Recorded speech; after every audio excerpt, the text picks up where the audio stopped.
The nose, let's talk about reshaping of the ears or otoplasty surgery. Deformities of the ear can have a significant effect on self-image, much like the nose. And these especially become important as children enter school around the ages of 5 or 6, where social interactions become much more prominent in their lives with other children. Our goals in otoplasty are primarily to recreate the aesthetic norms of the external ear, or the pinna. What do we mean by aesthetic norms? Well, the ear is actually a complex structure of cartilage, some fibrofatty tissue, and overlying skin. It serves a function to amplify sound as it goes into the external auditory canal. The markings of the external ear are actually rather constant, believe it or not, and are all named.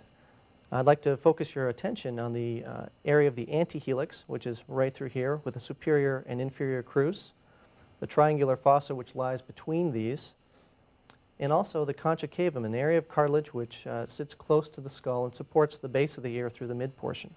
The development of the external ear is a complex process, and there are a number of competing theories as to the exact derivations of the various portions of cartilage and skin that compose the pinna.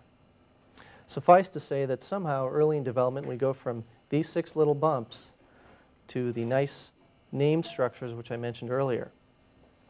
Any insults during the first trimester during this process can result in developmental anomalies of the external ear. These developmental anomalies can range from complete absence of the ear or absence of any recognizable structures, which is termed a microtia type 3, to relatively mild but still significant problems with external ear development, such as protruding ears or lop ears. We'll be talking about some of these milder problems today. What is going on in the lop ear deformity? This is pictured on the left-hand side of the screen, and a normal ear with normal landmarks is pictured in the mid to right portion of the screen.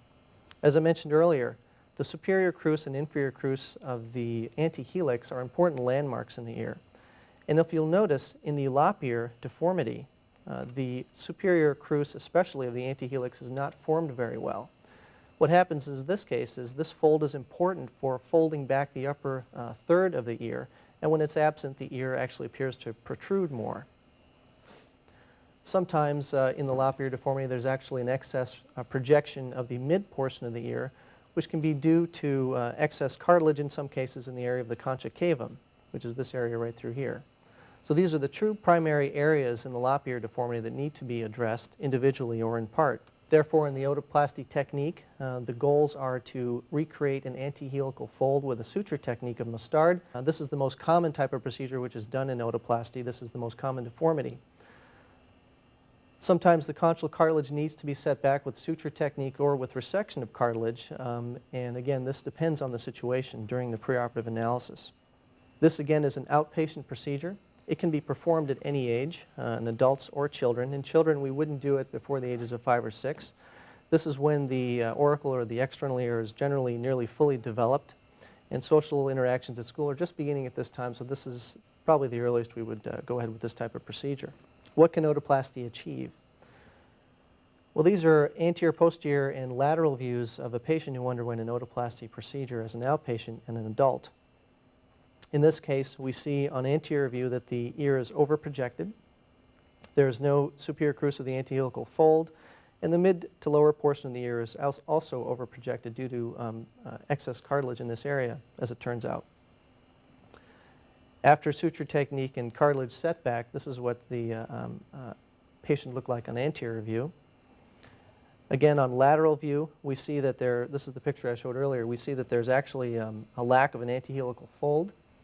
And postoperatively, the patient has a very nice natural appearance with the superior and inferior crus of the antihelix, the triangular fossa, and a much more natural shape to the ear. So our goals in rhinoplasty and otoplasty surgery are maintenance and restoration of facial harmony, the maintenance or restoration of nasal function in the case of rhinoplasty surgery, the recreation of the aesthetic norms of the external ear. All of these things can have a significant effect on the quality of life of our patients.